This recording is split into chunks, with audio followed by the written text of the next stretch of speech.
something a little bit different today on the channel. We're not going to be wrenching. I'm going to be giving you some background history on Premerger AMG and how they came about. I get asked this question a lot. Is this car a pre-merger? What makes your car a pre-merger AMG? You just put a body kit on it, blah, blah, blah. So I'm going to get to the bottom of that, give you guys a little bit of a background on Premerger AMG and a little bit of insight as to what qualifies a Mercedes to be a Premerger AMG car. One of the many things that's always brought up is badges and body kits. Most cars that do have those can still be qualified as a Premerger AMG car, but it's frowned upon by the snobs per se if you don't have engine mods. Most people don't like to hear it, oh, you don't have an AMG. But the fact of the matter is that if you have 3 or more modifications that were done by AMG, Premerger AMG, then your car would have been badged an AMG. And this goes back to the beginning of the tuning days at AMG. So for instance, I have a 1990 300 CE that's got a full AMG kit, that being the front bumper, the rear bumper, the side skirts, the ducktail 3-piece spoiler, and the badge that's engraved into the ducktail, which reads AMG. And this car would be considered an AMG car. This car also has Premerger AMG paperwork, and that is a big point with AMG cars. A lot of these cars were never documented, or the documentation has been lost. And this car in particular, which you guys are familiar with on my channel, is the previously owned AMG Westmont build.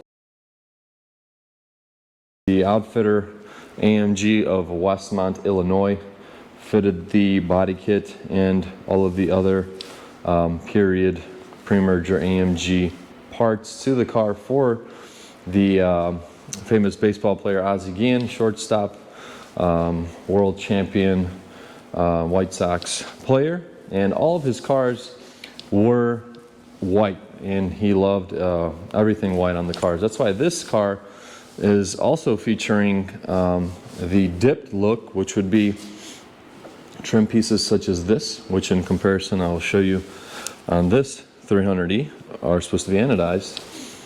But you could go to AMG and request, hey, I want everything white on the car, all the trim, even sometimes the wiper arm. In this situation, the sprayers, which would be black, are white. You have the US headlights, you would have the wiper arms that are white as well, and the grill insert, sometimes this grill piece right there, the Mercedes one, and the star, which I have the white star. And that was all by customer choice. You had the money, you could have them do anything you wanted. And that was what Premerger AMG was about. They were a tuning company. You paid them, they'd pretty much do almost anything for you. There's a lot of crazy one-off builds that were done for the Sultan of Brunei, for celebrities that are being still discovered to this day. I'm sure there's a lot of Premerger cars floating around in barns, which I'm excited to discover. As always, as you guys know, the 3-piece ducktail on the C124 coupe, also the same platform that was used for the AMG Hammer. And I always hear this tossed around, hey, look, it's a Hammer. Here we go, Hammer in the wet.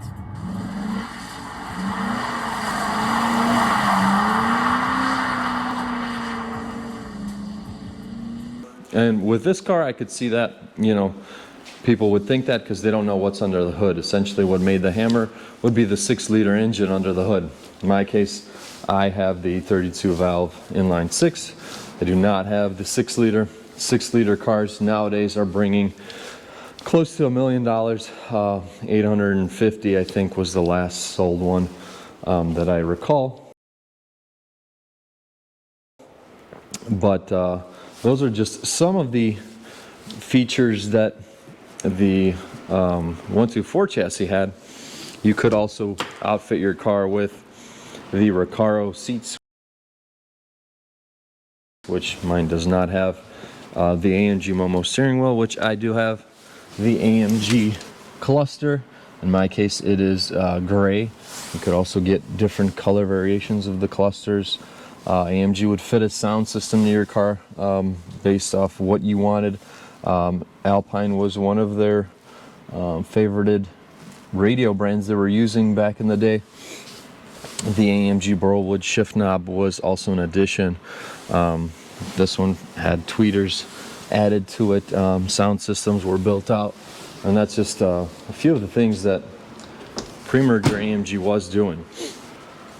A lot of the builds in Japan are a different category, and a lot of things that were known to be done in the US were being done differently in Japan, just completely different animals. You were seeing cross badging with the post-merger badges, and by that, what I mean, the difference in badging, this was AMG's second logo. The first iteration was rounded, and it was used on the fintail in racing. This was their second Premerger logo, and this logo carried on to the next iteration, which you guys know, with the slashes like this, and you can see that the A is still angled. And in the newest logo, they make this part of the A straight and then the other one angled. So those are your different AMG logos throughout history.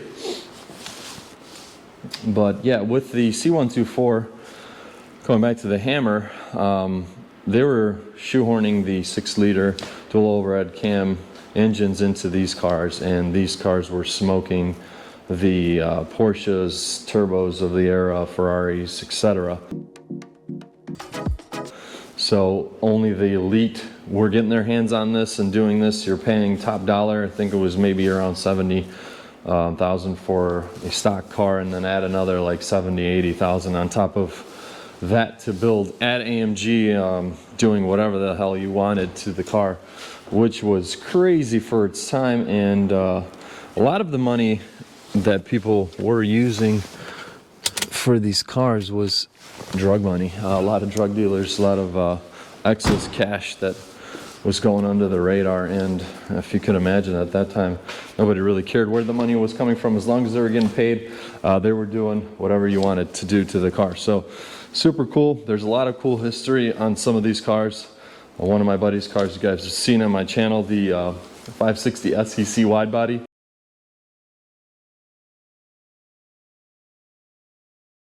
That has a really cool drug dealer story. The car was repossessed and purchased by a gentleman who was like one of the first people to own a 560 SEC, let alone a wide body, in his small town. And there was a whole article on this car. So that car is really unique. There's a lot of cool stories like that with Premerger cars. So yeah, there's people that will slap together a makeshift Premerger car with fake body kits, etc. But the rule of thumb, from what I know, and you can correct me if I'm wrong in the comments, but it was stated that if you had 3 items that were purchased through AMG, your car would get an AMG badge and it would be considered an AMG. Obviously, you guys know what AMG stands for. Alfred, Melcher, Grossbacher. Alfred and Melcher were buddies, and they lived in Grossbach.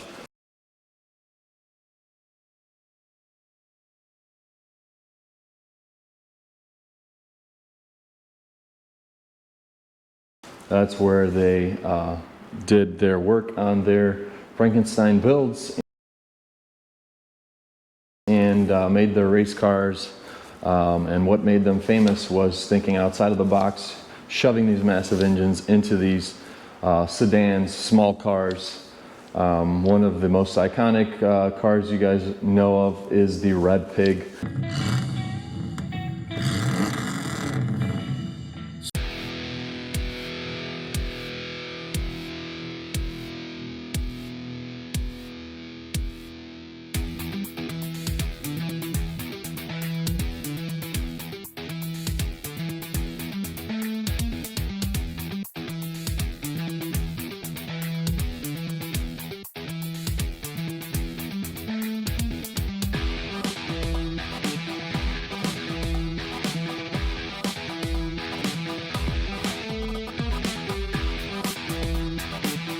and that was the 300 SEL.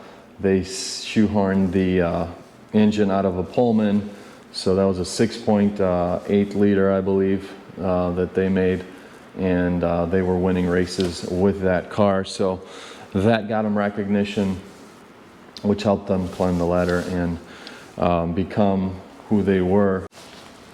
Fun fact about Hans Werner Aufrecht: he is the owner of HWA, the HWA racing division for the longest time. I didn't know that. So every part that you saw on a more modern Mercedes that said HWA, well, that was his company. They were making these parts for their race division, for DTM racing, etc. And just recently they made a Resto Mod 190 Evolution.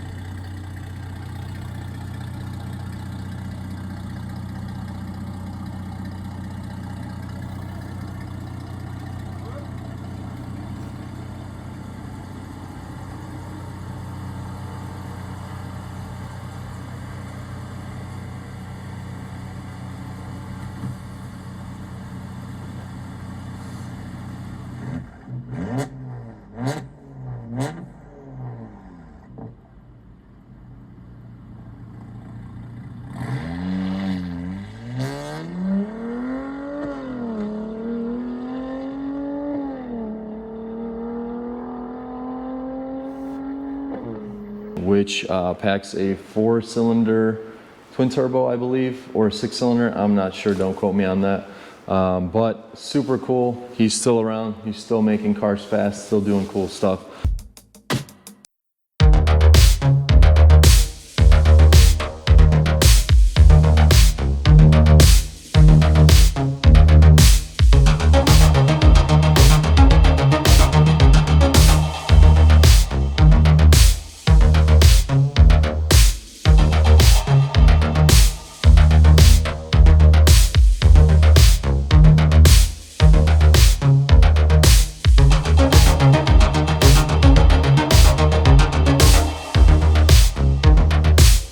Of the sedan and the coupe. Look at how much ground clearance you got. It's way less on these guys with the side skirts. I mean, you got massive gaps. Gives it a more aggressive look and sportier look. A look that not everyone had at the time. And you knew if you saw somebody pulling up in one of these, either they were drug dealers, had illegal money, or they were just well off and had some coin. Not to say that these people didn't, but they were just into some different types of cars. Here's how your base model 124 would look: the steering wheel, the shift knob, the radio, and they would do floor mats too. By Keith Collins. The OGs will know that. Those were 100% wool. Keith Collins is still around. He still does make floor mats. And John at Curated uses him for a lot of his Lamborghini floor mats still. These are factory gray ones. In comparison to the other car, you have your Alpine, your AMG shift knob, your AMG Momo steering wheel, and your AMG gauge cluster.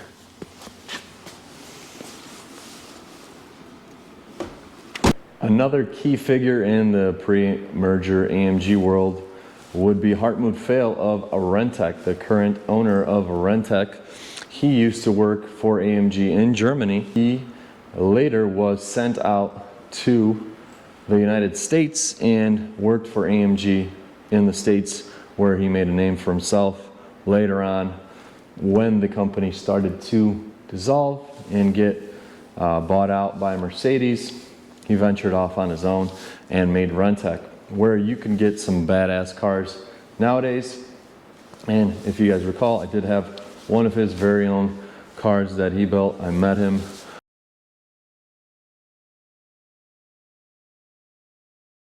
Wonderful guy. And yeah, so he was just a big name in the game, still is today. A lot of people, when they see a pre-merger car with a body kit like a C126 or a 190E, they immediately call it a Hammer. I don't know why that is. I think they just all think that Hammer is just a kitted pre-merger car. So that is not the case. A Hammer is a Hammer because it has a hell of a big engine inside of the engine bay. A Hammer is a Hammer because it has a 6.0 dual overhead cam M117 engine in the engine bay. My friend Steven down at Curated owns the actual press car. I'll show you guys a picture of it on the screen right now.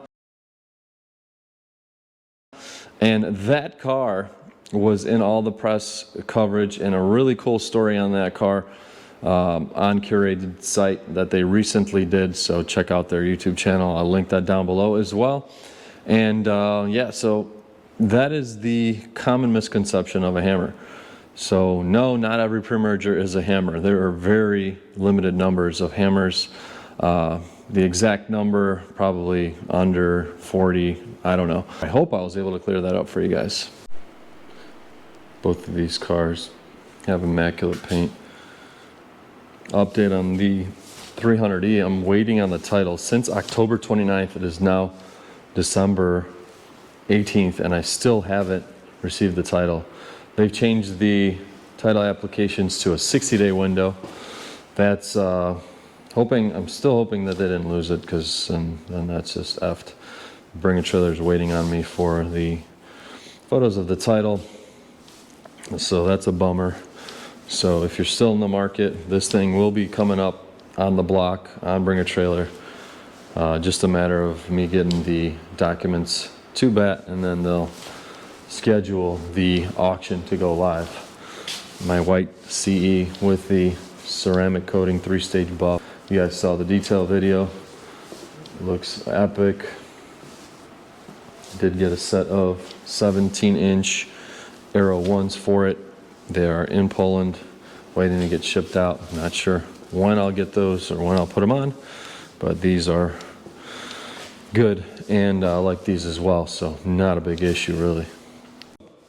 Main differences, as you can see, with a stock 124, let's forget that this is a coupe.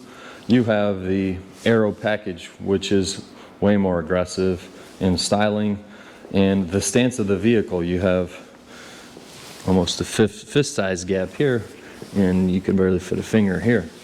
You had different wheels. You have your stock wheels, then you had AMG, which was color matching the wheels by your request. Typically they would come in the silver. These are the 16s. There were 17-inch options. There were also AMG OZ options. A lot of catalog options for the aftermarket parts for these cars. And this bumper had fog lights. Your standard one didn't have fog lights. This is a 1990, and that's a 93. So even in 93, those cars didn't have fog lights in the lower bumpers. You had the fog lights in your headlight, and now this one has extra fog lights. And on the bottom, you could see right there, the AMG engraved into the bumper. Also cool features. And these are the US spec headlights I was telling you about. So you have your windshield or your headlight wipers.